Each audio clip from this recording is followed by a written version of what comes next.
I cannot. Blair County Courthouse, mic test. 1, 2, 3, 4, 5, 6, 7, 8, 9, 10. Blair County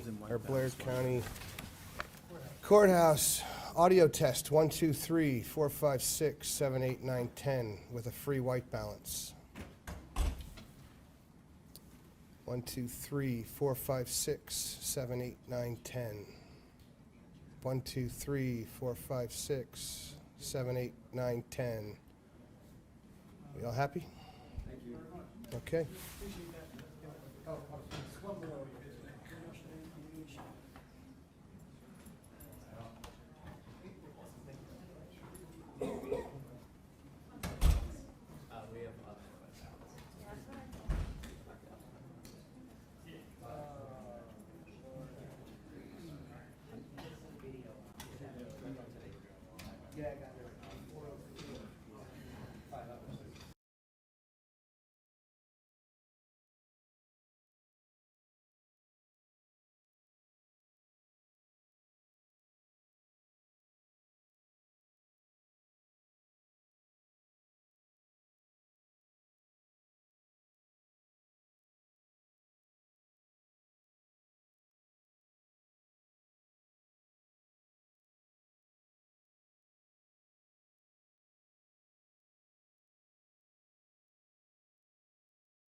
Anybody missing a cell phone from upstairs?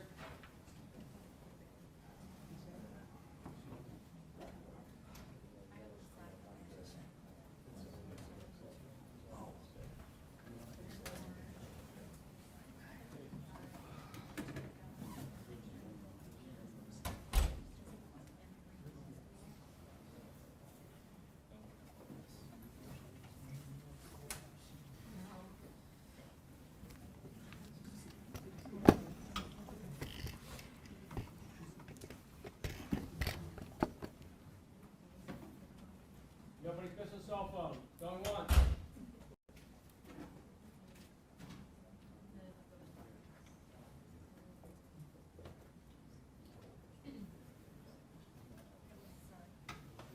Normal business hours, 8 o'clock tomorrow morning.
Cool. So let's just like keep this immediate area clear.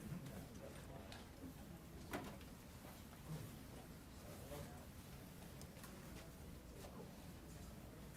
keep it going.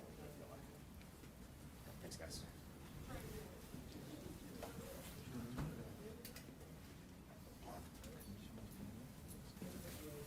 Yeah. Yeah.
Katie, can you hear? Yeah? Check 1, 2.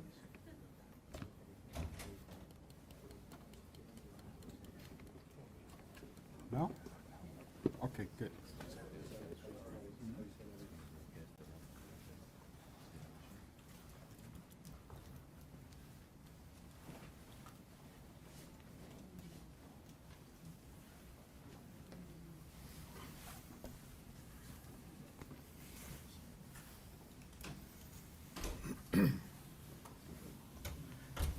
Good afternoon, everybody.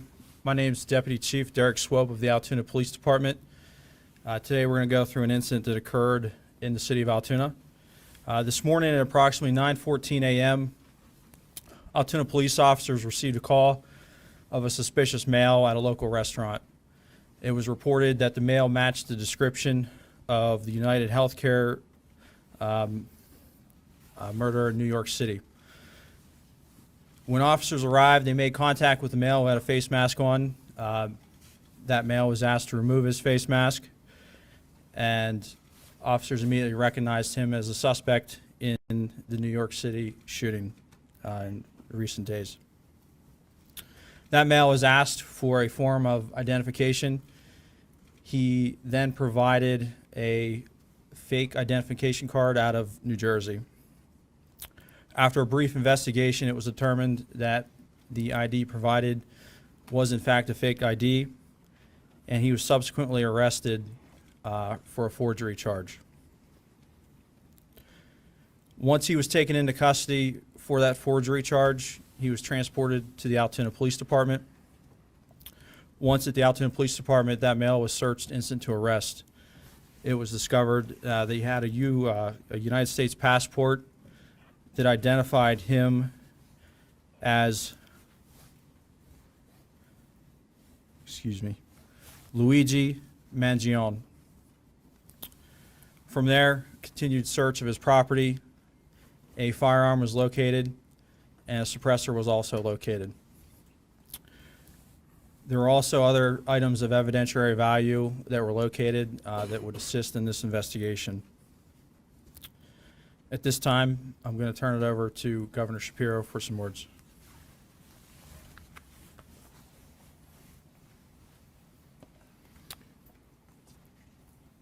Thank you, Deputy Chief Swope, and let me acknowledge and thank the law enforcement who I'm joined with today, beginning with Lieutenant Colonel Bivens of the Pennsylvania State Police. I want to thank Senior Special Supervisory Agent Szabo from the FBI, and acknowledge NYPD Commissioner Daughtry and the women and men of the NYPD who join us here today.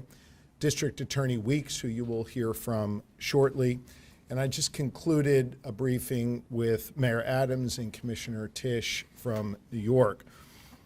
I want to begin by thanking our fellow Pennsylvania resident who acted as a hero today. Pennsylvania resident saw something early this morning at McDonald's and said something to our local police. And our local police here in Altoona acted swiftly. I want to say a special thanks to Officer Tyler Fry of the Altoona Police Department.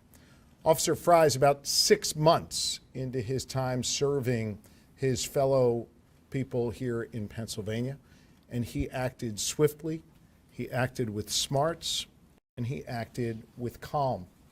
You know, safety often turns on the strength of the relationship between the community and law enforcement.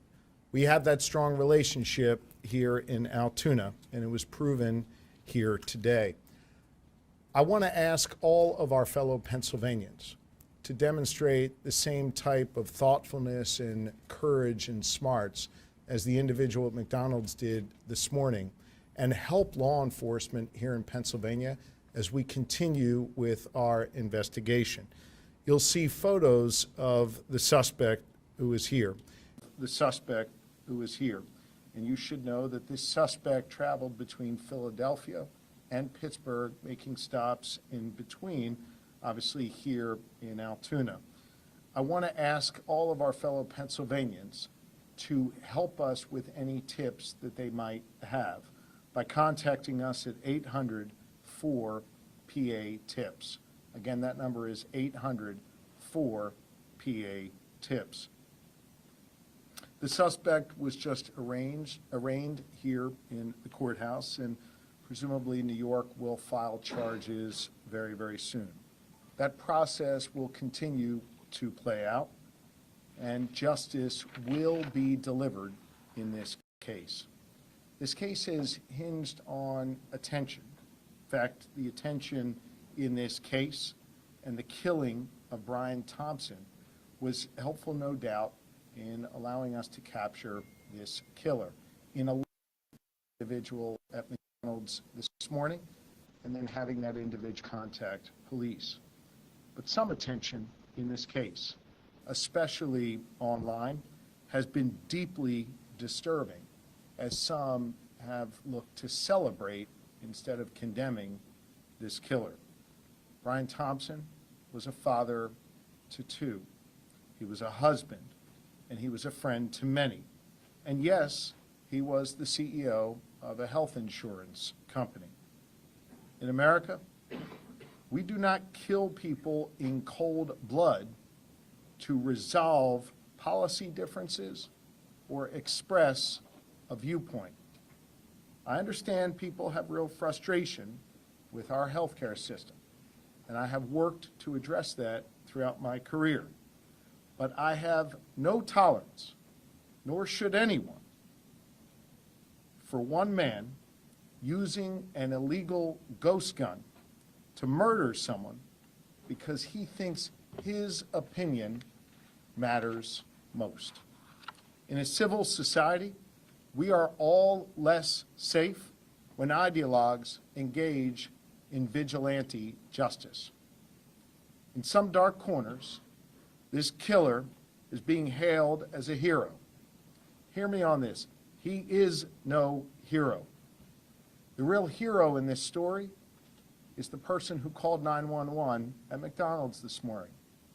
The real heroes every day in our society are the women and men who put on uniforms like these and go out in our communities to keep us safe. This killer was not a hero. He should not be hailed. Mr. Thompson, I understand, was laid to rest earlier today in Minnesota in a private setting. As the conversation continues about this case, let's be mindful not to dehumanize him and make him just an avatar of a system that is disliked by many. He was a father, he was a husband, and he did not deserve to die like this on a sidewalk in New York City. I again want to thank all law enforcement who's present here this evening. Law enforcement works best when it works together. In this case, you have the New York Police Department working together with the Altoona Police Department, working together with our Pennsylvania State Police and our partners at the federal level as well. Everyone came together to solve this case and keep the public safe. I again want to ask my fellow Pennsylvanians, if you have any information regarding this suspect or his travels throughout Pennsylvania, please share those tips with us immediately.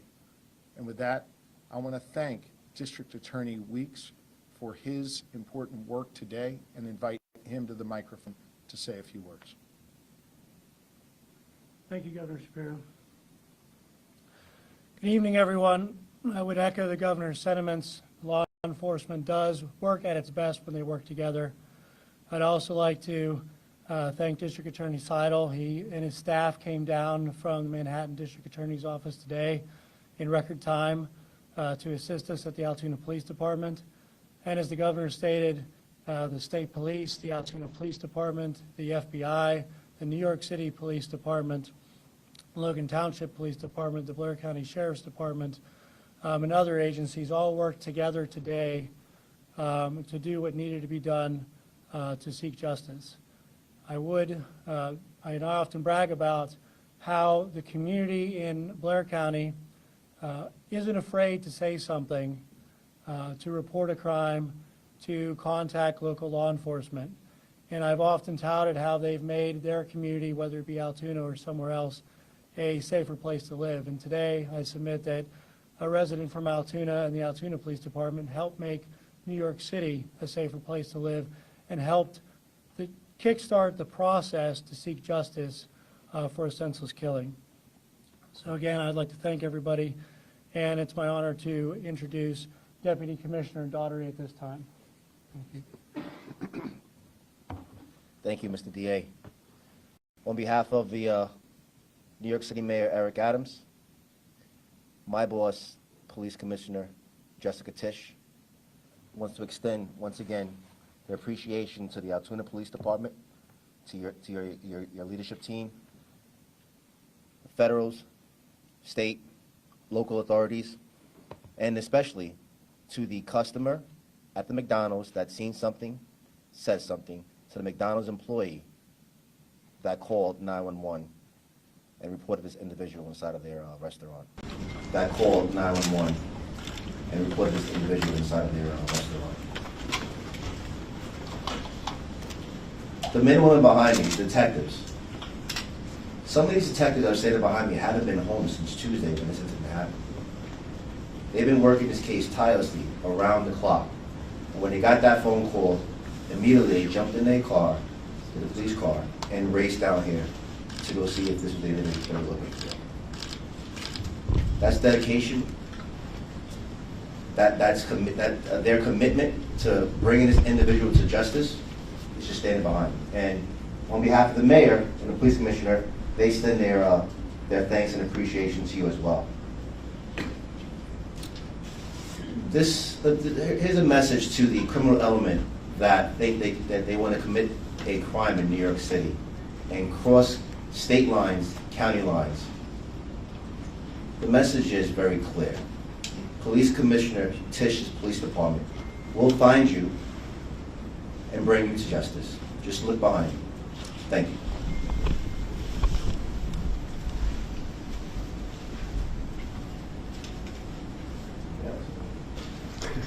I think with that, we are happy to try and take a few questions. Governor, question, I guess maybe for the local law enforcement about the arrest specifically today. I don't know who who that would be. Refer but, to Altoona. I guess I'm curious if we could hear a little bit more about the dynamics, if you could step to the podium, sir. We could hear a little bit more about the dynamics inside that McDonald's. I know there was some detail in the affidavit about what happened when the individual was asked if he'd been to New York. Could you speak a little bit to his demeanor and how that played out? Sure. So it was a peaceful arrest, first and foremost. The seconds of the first contact, he had asked the suspect if he had been in New York City recently. So the first contact, he had asked the suspect if he had been in New York City recently. And that really invoked a physical reaction from the suspect. He became visibly nervous, kind of shaking at that question. And he didn't really answer it directly. So that statement alone really said a lot. And the suspect didn't have to say a lot after that question to show that he was very nervous at that point. Was that the officer that the governor mentioned who's new on the job, who was involved in that? Yes, so Officer Fry's here to my left. Officer Fry, you step this way a little bit. And then his partner that he was with, Officer Joe Datweiler. Officer, could you maybe identify yourself and maybe describe that whole interaction and what played out? Spell your name. Yeah, Joel Fry, Tylerfry. So whenever we got on scene there, we were able to pretty much find where he was at in the restaurant. And as soon as he was wearing a blue medical mask, as soon as we pulled that down, or we asked him to pull it down, me and my partner and I recognized him immediately, just from what we saw in the media, photos, videos. We just didn't even think twice about it. We knew that was the guy, but he was very cooperative with us. Didn't really give us too many issues. Once we found out his identity, we took it from there. How does it feel with 6 months on the job as a law enforcement officer to be part of, to make this arrest? I can't say I was expecting it by any means, but it feels good to get a guy like that off the street, especially starting my career this way. It feels great. So upon his arrest, has he made any statements since his arrest? Has he asked for a lawyer yet? To my knowledge, he hasn't made any statements. You guys How are long was he saying, staying in Altoona, and where was he staying, and then was the gun on himself, or was he in another car somewhere? We are still investigating how long he's been in Altoona. There's still a lot of follow-up to do on this case. Again, the men and women behind me are assisting with that. Can you tell we're us? still looking into it. I'm going to ask Lieutenant Colonel Bivens of the Pennsylvania State Police to address the question you just raised. So there are a lot of things that need to be followed up yet in this investigation. Certainly, there were a number of items, and we've begun to do an analysis of some of those. There were written documents. There are electronic devices that are in the process of being downloaded. Search warrants are obtained. And so over the next hours and days, those efforts will continue. And we're going to take a closer look at all of the information that we can glean from that regarding his activities up until and during the time of the homicide, his flight from New York. And we know that he has been in Pennsylvania, excuse me, for several days. And so part of that investigation will also focus on trying to retrace his steps. We've already identified businesses, for example, that he frequented in this area and activities that he engaged in. That led us to more evidence. And so all of that is becoming kind of a mountain of evidence that has to be analyzed and looked at. I'm confident we'll have a much better idea of his activities over the past number of days in New York and in Pennsylvania. Additionally, we're also trying to determine that we don't have another actor or an accomplice out there. So this information will all be used to help us prove or disprove whether that exists and whether there were any other intended targets. So a lot of questions that are out there that are unanswered yet, but we have a lot of information that we can examine that hopefully will give us some of those pieces of data that we need. You asked, or someone asked about the interview. He was initially cooperative. He is not now. And so he has been arraigned and transported and will be securely housed pending the filing of additional charges in New York.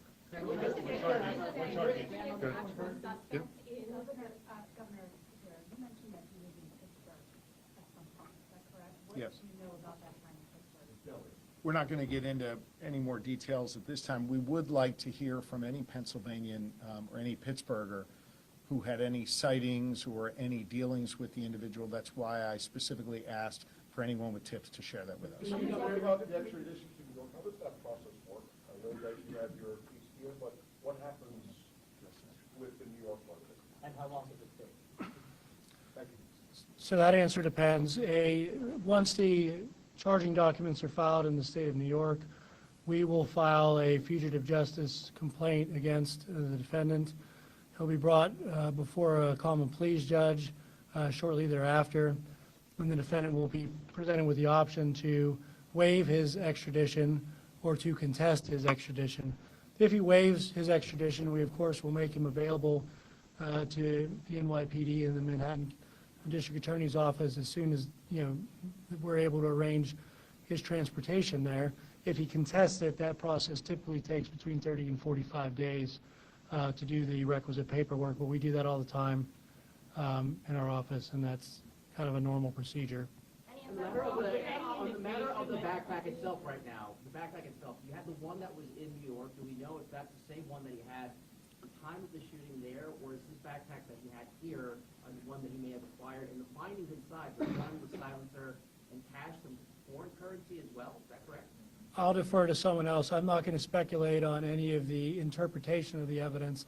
I'm going to rely on the officers doing the investigation to complete that and reach their conclusions. At this point, he is a suspect in the hit on the United. Can we call him a suspect at this point? Obviously, the question on. Yes, as we confirmed at his preliminary arraignment, with the permission of District Attorney Seidel, we expect charges to be filed forthwith. And obviously, that I'm not going to speculate on that timing, but tonight or tomorrow or sometime in the very near future for homicide. And insight into a motive? Clarify one quick. Sorry, sir, can I just ask? In terms of the officer's investigation of this case, can you say any more about a suspected possible motive? So at this point, we're not going to comment on that. I mentioned that there is a lot of information to go through. Certainly everything has been or will be shared with NYPD, but there is other information that really doesn't even pertain to that investigation. It, again, focuses more on his activities here in Pennsylvania and other travels. So all of that hopefully will shine more light on it. There is some information that gives us some insight into his thinking, but again, all part of the ongoing investigation. Way too early to discuss that. As far as the NYPD, we're not going to be commenting on the investigation steps here. In the next couple of days, there'll be immediate availability at One Police Plaza, and Commissioner Tisch will update. Commissioner Tisch and the Chief of Detectives, Joe Kinney, will Plaza, and Commissioner Tisch will update. Commissioner Tisch and the Chief of Detectives, Joe Kinney, will update the media at One Police Plaza. But I will be happy to talk about that. The Commissioner Tisch and the New York City Mayor did FaceTime Officer Fry, and then thanked them for their service. So that was he got a pretty cool phone call from the mayor and our police commissioner. Do we know how he got to Pennsylvania? Was it through aircraft, train, bus? How did he arrive in Pennsylvania? Again, we do have a good idea of that, but all part of the ongoing investigation. But just to clarify, Governor, you had suggested, I think I heard you, I want to make sure I heard it right, that he, I guess he took a bus from the terminal at the George Washington Bridge to Philly, and then from there he was around the state and wound up here, or is that can you be any more specific about how you think this worked?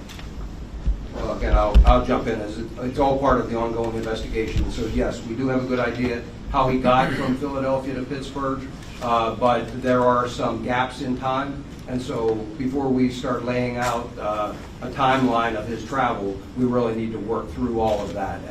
And so we know that at some point it is likely he was in a variety of locations across the state, to include Philadelphia, Pittsburgh, and points in between. And then Altoona. So Philadelphia, then Pittsburgh, and then he made his way back here to Altoona. Again, that will all be part of the, I mean, logically, he's caught here in Altoona, so logically he was in those locations first. But again, the timeline of all of that will be part of the ongoing. So how did he evade detection for several days? Obviously, he was caught at McDonald's this morning.